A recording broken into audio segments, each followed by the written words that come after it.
IPL344, developed by Immunity Pharma, is designed to slow down disease progression by activating the ACT pathway, a crucial cellular mechanism that protects nerve cells from damage. IPL344 works by helping the body activate its own defense systems that prevent nerve cell death and reduce harmful inflammation. Researchers specifically created this molecule to address a known problem in ALS, the reduced activity of this protective cellular pathway. Early results are promising. In initial tests, participants experienced no significant side effects, and many showed a measurable decrease in functional decline compared to before starting treatment. Remarkably, one of the most encouraging findings was improved preservation of lung function.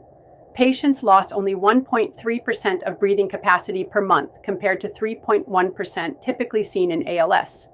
Tests confirmed that IPL344 effectively restored the ACT pathway to normal levels, indicating it's doing exactly what it's meant to do. Both the US FDA and European Medicines Agency have granted IPL344 orphan drug designation, which provides special incentives to support its development. The treatment is given through IV injections.